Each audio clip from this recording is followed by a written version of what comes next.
We have Sabrina Merchant here to talk about stars on the court, like Cameron Brink, and stars court adjacent, like Violet the mascot. Locked on Women's Basketball starts now.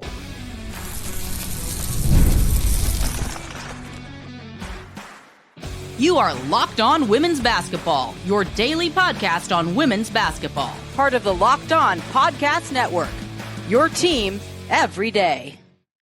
Hi, everyone, and welcome to Locked On Women's Basketball. I'm your host, Howard Megdal. I want to thank you for making us your first listen every day. Over 350,000 of you showed up in July alone, the way we show up for you, 6 days a week, not to mention our team-specific pods. Have you checked out Tony East and the Fever Report? Have you checked out our double-barreled action with the Valkyrie Report with Hall of Famer Michelle Smith and Matthew Walter?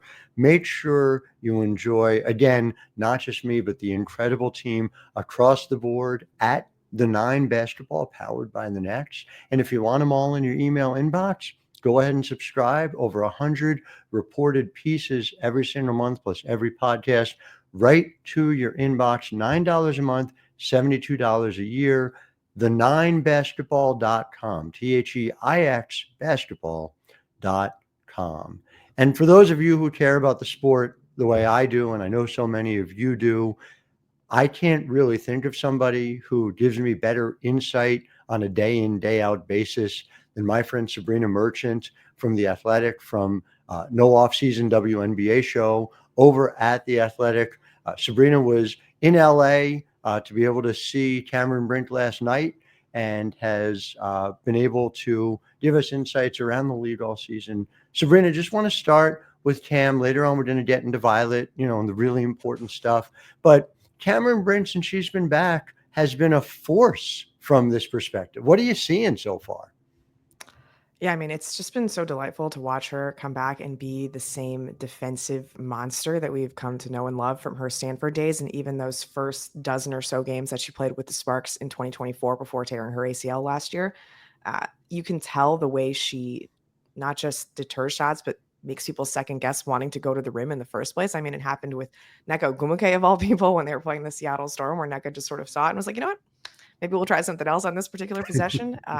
The Sparks don't really have another rim protector on this team. Azurá Stevens and Dearica Hamby neither of them really classify as defensive fives. Like, obviously, both have their strengths defensively. It's just rim protection is something that the Sparks have been missing for most of the year. And to have Cam in there, even if it's only for 15 minutes at a time, given the minutes restriction she's on as she returns from this ACL injury, it just dramatically changes what the Sparks are capable of. Admittedly, defense, not the first thing you talk about when you talk about the Sparks, maybe like the 11th thing you talk about when you come to the Sparks. But Cam just looks so alert, and like her IQ is immediately evident when you're watching her defensively. Like, she just knows where to move. She knows like how to get her hands in passing lanes, how to deflect things, how to alter shots. It looks just well beyond her years, frankly, on that end of the floor. Are you surprised that we are seeing her move as comfortably as she has, or do you think this is a reflection of the team exercising caution with bringing her back? Right. So if you look at the timeline, it took her about 13 months to get back to the court, which you think about ACL tears, and I guess 12 months is usually what people sort of suggest. It's very dependent on the individual athlete and their situation, but I do think that Sparks were very conscientious about the fact that Cameron Brink is the future of this franchise, right? And you cannot be risky at all with her and her health, and she does look very comfortable with her movement. I am, again, pleasantly surprised that she has looked this comfortable in terms of like taking contact too, and like just being in the center of action, like knowing that her body is going to be on the line. It's been really fun to watch, and I think the Sparks deserve credit, and Cam's team deserves a lot of credit, right? Like, she has a good group of trainers and physical therapists and everyone who's been helping her get back to this point. So, however long it took, I think it's a perfectly reasonable timeline. The Sparks obviously need her in this late season chase for the playoffs, but they're being as cautious as possible with her minutes, with how long, she was on the shelf to begin with. But yeah, I mean, you just never know what somebody's going to look like post ACL. And there's just so many different ways it can turn out. Frankly, the fact that Cam has looked this impactful defensively and developed a 3-point jump shot in the process while she was, on the shelf is just a remarkable testament to how hard she worked during her rehab and like what what the plan everyone put into place for what they wanted to see from Cam when she got back onto the court.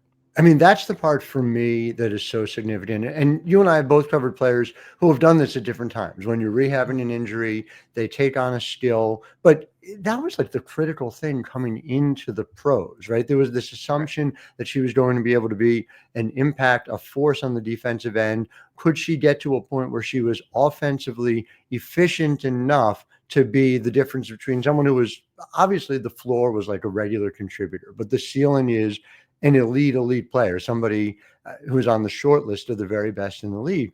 She's shooting 43% from three. If she is, I mean, the 3 and D phrase that you use so often, she's like a 5+ ND, right? Right. This kind of, 7 games and it's 12 minutes a game. So I'm very reluctant to draw any kind of conclusions, but these are the types of true shooting percentages that make you all-star material before you take defense even into the equation. Absolutely. And you think about Cam's career at Stanford, she was an excellent free throw shooter her last couple of years. So that's usually a good, indicator of what your jump shot can look like at the pro level. Never took a terribly high volume of threes, but looked comfortable, I would say, taking jumpers. But the confidence with which she's shooting these 3-pointers, like anywhere, it's not even like she just developed a corner 3-pointer or like just developed an above the break. Anywhere you put her, like any of those 5 racks, I like to say around the 3-point arc, right? Like she is comfortably spotting up. I would say she probably looks like the second most confident 3-point shooter on the Sparks behind Kelsey Plum, or Azurá Stevens, actually. Let's not ignore that. But for sure, just the willingness to shoot, like it creates so many different options for the Sparks offensively because you have basically 5 spacers on the court at any given time, and it creates those driving lanes for Kelsey Plum, for Ray Burrell, and Lynn said it, right? Like when you have these knee injuries, sometimes it gives you the opportunity to try to focus on something else. And Cam got to take a lot of standstill jumpers, and at her height, like she doesn't need a ton of lift, to worry about getting blocked on those shots. And she's been not guarded yet because, as you said, we're talking about 12-minute sample sizes for 7 games, but she looks very comfortable. And it's obviously something that Lynn Roberts has emphasized, something that's important to the way the Sparks want to play offense. And it's something that's important to how Cam's ceiling is going to evolve as she, continues her WNBA career. They are a top 4 offense over the period of time since Cam has been back. They're also, just when you look since the end of the All-Star break, getting elevated production from Kelsey Plum, who obviously has found another level. She's a handful of 2-point shots away from a 50-40-90 number that she's putting up since coming back from the All-Star break. Do you think that this is a knock-on effect of Cam? Do you think this is Kelsey getting more comfortable in Lynn Roberts' scheme? What are you seeing out of Kelsey Plum specifically? I think a lot of it is just understanding the teammates that she has, right? She spent her entire career with the San Diego Stars, Las Vegas Aces organization, and a certain set of teammates, and she just has to learn, who she's playing with this time around. Obviously, De'Arca Hamby is one constant from her time with Las Vegas. They share the court quite a bit together there, but it's just a new group, right? And she has an entirely new role. She's not playing with Chelsea Gray and Jackie Young, and how you manage the offense between looking for your shots and when to create for others, I think has just been a process, right? Like we saw her come out of the gate, 37 points on opening night, wanting to be like number 1 option scoring, but she has to do a lot of creation. And I think just learning that balance, learning how everybody fits into the system, like when to get the ball to Azurá, when to get the ball to Brikia, all those things. And then I think Julia Aleman coming back and being the exceptional lead guard that she has been since Eurobasket has just been so helpful for Kelsey because of all of the ball handling and creation duties that she can pass off to Julie. And, Julie's just the kind of player who always wants to do things the exact right way. Like playing the right style of basketball to her is more important than the actual outcome of the shot. And I think having just another lead guard who applies pressure on defenses with her passing ability, with her creation ability, has been so helpful for Kelsey. Like that combination for them on offense has really been very difficult for other teams in the WNBA to figure out. For Julie, and I know when we talked to Kelsey before the season, she spoke about the import of that, of being able to play with Julie and have the opportunity to be able to operate off the ball more as well. I just feel like, and we'll talk more about this as it relates to Kelsey Mitchell and just other players around the league, that just the bar of distinction between the 1 and 2 has kind of never been less clear than we're seeing it right Right. now. And just seeing just the elimination of that in the same way that, the 4 and 5 is largely disappearing. And we really are in a moment of like guards, wins, bigs, and it's utterly fascinating. I want to talk more about it. I want to get into, we cannot shortchange Violet and talking about the newest mascot here, somebody who, let's just say, leaves Sky Guy in the dust as we, talk about a new generation. Yeah, I went there. I said it. I did. So more with Sabrina Merchant of The Athletic right after this. But first, Locked on Women's Basketball is brought to you by FanDuel. And FanDuel is offering something on August 26th called FanDuel Futures Day. It's a brand new holiday for football fans who live for bold predictions and preseason hunches. For those who don't know, the NFL, National Football League, is a place where men get the opportunity to play professionally in a game called football. So for just 24 hours, FanDuel, which, as you know, obviously offers a ton of different WNBA options, is also giving that shine that one day on NFL season predictions. Good for them. NFL, plucky little league. I mean, again, I wish them obviously all the best for them to put up their product on Sundays against WNBA offerings. Really take some guts. We'll see if it works out for them. Going to be interesting. So you can just pick your MVP, your long shot division winner, your Super Bowl champion before week 1 even kicks off. This is your moment, August 26th over at FanDuel. Sabrina, obviously for the MVP race, I'm choosing Jackson Dart. Who do you have? Justin Herbert, I guess. Justin Herbert. Okay, very nice. And then who's going to win the Super Bowl? For me, it's obviously the New York Giants, based on last season and really the last decade. Who you got? I'm going to be as contrarian as possible here and go with the Washington Commanders. The Washington Commanders. Very interesting. Their quarterback, Jaden Daniels, of course, would have been drafted by current New York Giants GM Joe Shane's son. As we know, that would have been nice. Visit the FanDuel app today and start planning your future bets now, because Futures Day is one day and one day only. FanDuel, play your game. The Commanders. Haven't we been through enough with the Eagles last year as Giants fans? I don't know. Back here with Sabrina Merchant talking about the WNBA. And I just want to sort of preface this by saying the following. Maddie, the mascot in New York, was someone who was very important to members of my own family. And so the decision for the Liberty a couple of years ago to move from Maddie to Ellie the elephant, there was a lot of skepticism internally. I'm not going to blow anybody up here in this house, but, sources close to my family told me that they worried about the move. I think it's fair to say it's worked out. And I say all that to say that a lot of people see similarities in Violet and her makeup with the Golden State Valkyries. So I just wanted to start here and ground the conversation here. How much do you think Violet, and by extension, the Chicago Sky's decision to fire Sky Guy, I think in the middle of a game, played a part from directly Ellie's success with the New York Liberty? I mean, I think it's impossible to ignore the effect that Ellie has had, not just on the mascot community, but on the world in general. Like, just everywhere she ends up. State Farm commercials, around the Horn series finale, Ellie is everywhere. But I do think that, the Valkyries have taken inspiration from Ellie while also trying to infuse a different identity. You talked about this on your show earlier in the week, right? Like a little bit more playful, I would say. Ellie's got a little bit more edge. We've got the glasses on Violet, right? Yeah. Maybe slightly nerdier, which, hey, you got to have representation for everybody, even in the mascot community. So I felt seen. I think ignoring the influence of Ellie is imprudent, but I do think that the Valkyries, as they have with so many of their decisions, are trying to find a different lane. And, I'm intrigued by the rollout. The egg was so much fun. Just everything surrounding the hatching of Violet was a great time. Can we talk about the fact that the Colorado Rockies did this about 30 years ago with Dinger, with an egg? And I don't know if you've seen the video. If you haven't, I would urge everyone to go take a look at that after the podcast. But it did not go well or easily.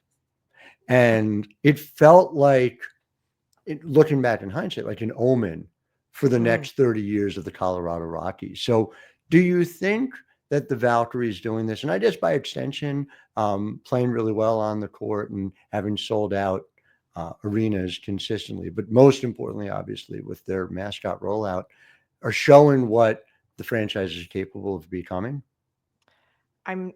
I'm just fascinated by this Colorado Rockies comparison now because I you think gotta about the see it. colors of the Rockies, and the purple is giving me some Valkyries connections. And I've completely lost track of your question, but Valkyries. Do we think it's on an court- omen? Do we think Yeah. it? Do we think it speaks well of like? And I'm joking, obviously, because there are all these other ways where, like, Natalie Nikhazy was obviously a home run hire. Mhm. We're going to digress just very briefly. Like, is Right. she your coach of the year, or do you have Carl Smesko? Like, who's your coach of the year, like, right now? I think Natalie would be my coach of the year right now. Yeah. Just Okay. the level of difficulty of coming in with an expansion team, immediately crafting an identity. Carl Smesko obviously done great things in Atlanta. I think he just had a better talent base to work with starting off. No disrespect to the Valkyries roster, like Yeah. a lot of good players in Atlanta. No doubt. But But a lot of new players coming in too, and sure, having to sure. fit them and work together. And I'm really torn. If Atlanta ends up at the 2, I think it's really hard. I mean, if Phoenix ends up at the 2, I think what Nate Tibbetts has done is pretty impressive as well. Nate is Yeah. in that conversation too, Mhm. without question. So it's going to be fascinating. But back to the important stuff. Mhm. Having Violet succeed the way she is, having Golden State succeed off the court the way it feels to me like it mattered not just for Golden State, but with all the expansion teams that are coming, Absolutely. you know, to make the decision to play in the NBA arena, and there was never any limiting of the scope of their ambition. There wasn't the nonsense, oh, we're going to close the upper bowl and we're going to, anything like that. It feels like it resonated in some significant ways for the way in which the WNBA could charge the right prices for expansion teams, but also what we can expect from these other expansion teams going forward. Yeah, I mean, WNBA could not have asked for a better template of how an expansion team can look than what Golden State has done, as you mentioned, in terms of the community they've created, right? Like even from the night that they held their expansion draft party, right? Like Mhm. everything's been a moment, an event, and you can tell that uh, this fan base in the Bay Area has just been clamoring for a women's professional basketball team for so very long, and they were so ready to support it. I mean, every time you watch those little league pass interstitials, and they're talking to people who are Valkyrie season ticket holders who haven't sold one of their tickets yet this season, right? Like made it to every single home game, Yeah. and the atmosphere, they're just like the branding. I mean, the Valhalla, like how silly and yet also like so perfect at the same time. The people who wear the Norse like winged helmets in the crowd, I think Yes. everything has just connected. Like they have a brand that makes sense for them and for their community, and it's in partnership with the Warriors. Obviously, Valkyries, female Warriors, like I get all that, but like it is independent in and of itself. Yeah. Where they're I keep hearing that stat where like only 5% of the season ticket holders for Warriors are crossover with the Valkyries. Like this is unique identity that they've created and a fan base that they have invited, and it's different than like the men's side of things. I mean, I can't tell you how many times I've heard from people that ever since the Warriors moved to Chase Center, that environment is just sterile for watching basketball games. It doesn't have the magic that the previous arena in Oakland did, and yet Yeah. sterile is never a word I would use to describe what is happening at Valkyries games. Like that No. is the most fun place to be in the WNBA. And that stat, which is so significant, the 5% overlap. It just, again, I just want to go back and speak to Golden State's ability to recognize that, to understand a thing that I know you and I have fought against for a really long time in this overall landscape, that it is not this circle of people who watch sports, but they're all men's sports, and there's a sliver of it that watches women's sports. There's actually this Venn diagram, and there's a whole bunch of people who probably have never watched men's sports, who won't follow the NBA and like, God bless them, like the NBA has the absolute right to exist, right? It's the little brother league of the WNBA. No issue with it at all. But there's a huge audience out there that is WNBA specific, and we have no idea how big it is, and it may well be as big or bigger than the men's sports audience. So I'm so glad you brought that up, because I think it's really significant. Before we get to second break, I don't want you to put a comp on Violet. I don't think that's fair, but like, what's Violet's ceiling? What's Violet's ceiling? I was a little disappointed by the 5 missed layups to start. I think we got to work on the finishing around the basket before I can assess any real hopes and dreams for Violet here. Maybe need new glasses as well. So we'll have to look Maybe. into that. Yeah. We'll definitely have further conversation about Violet and the Valkyries. Want to get to more goodies out of Sabrina's column this week. So we'll be back right after this. I'm Howard Megdal. You're listening to Locked On Women's Basketball.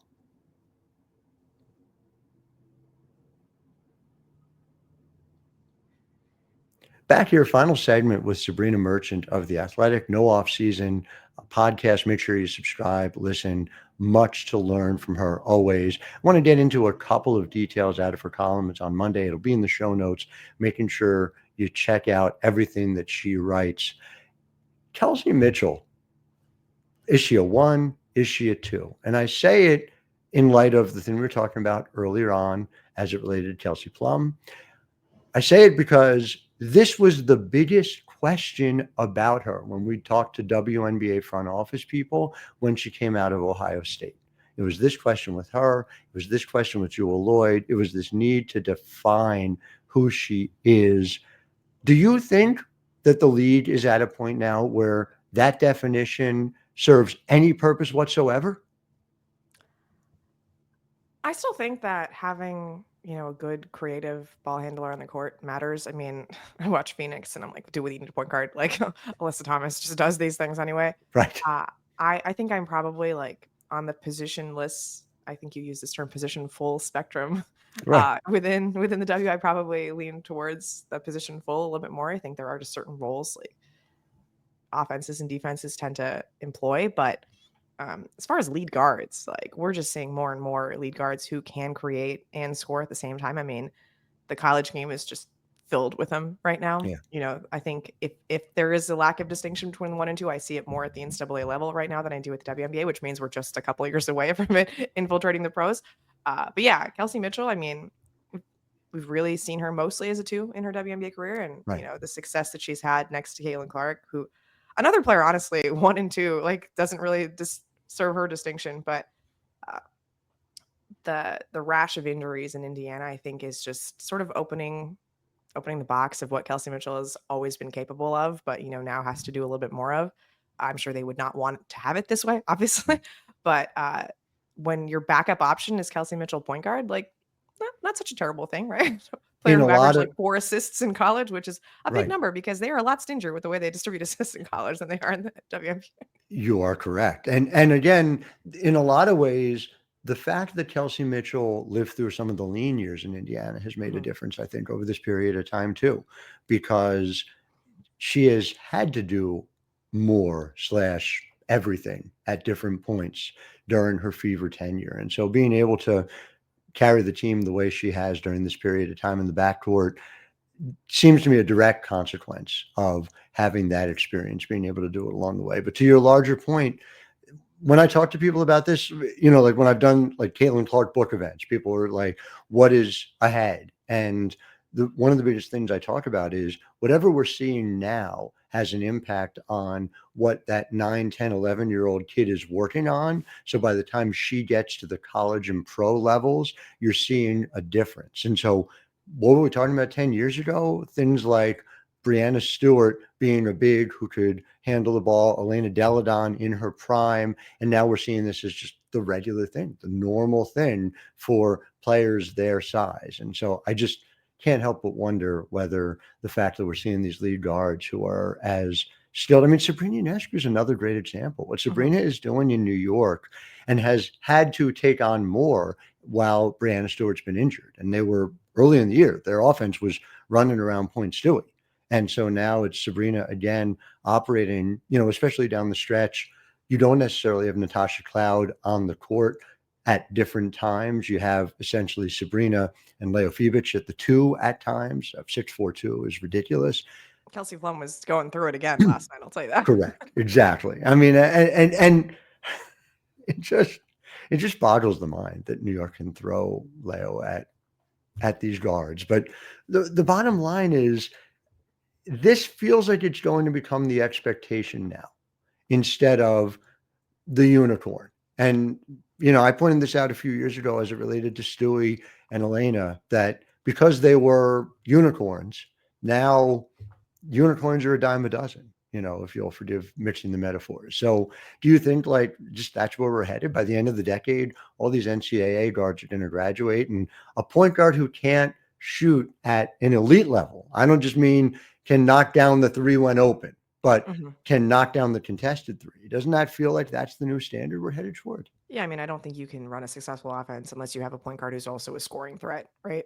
I think that's just we're past those days, right? Every position has to be threatening on offense for WNBA teams to succeed at the highest level. And when you have the ball in your hands, as much as a lead guard does, you just can't do that without being a multifaceted threat.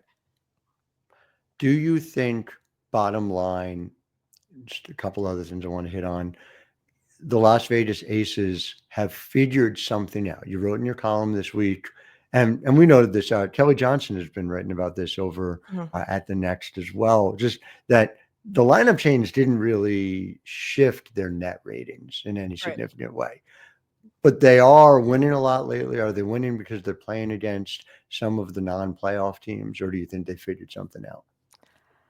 I am reserving judgment on the Las Vegas Aces, which I know is what everybody wants to hear with 3 weeks left in the regular season.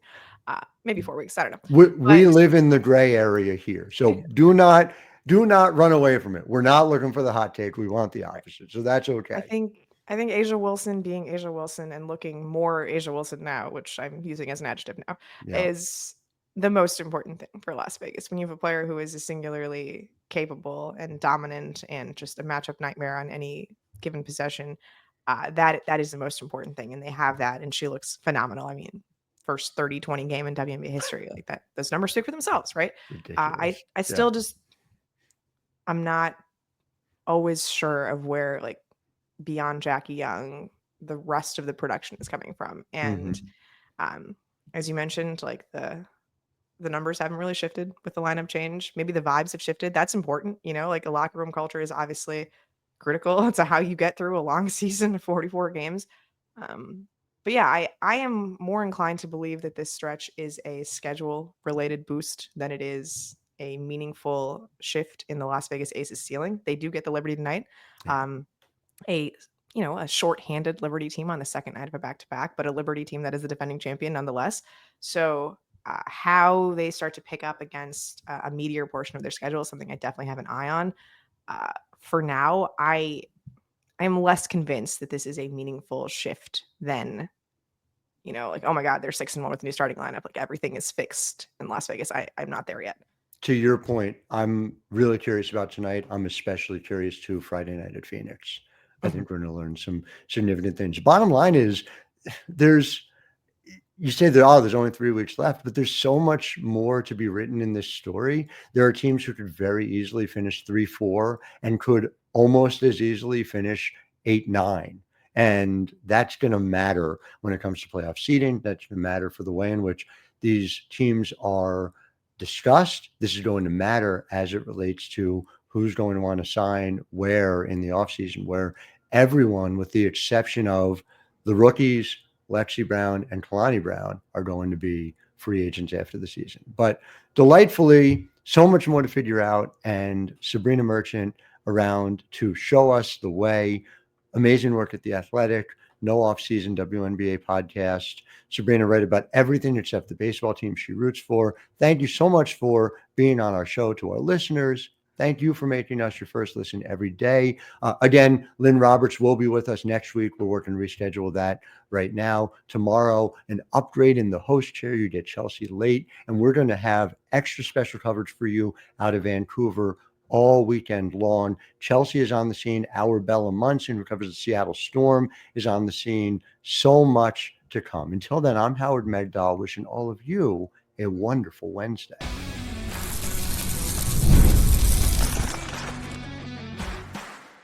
You are Locked On Women's Basketball, your daily podcast on women's basketball. Part of the Locked On Podcast Network, your team every day.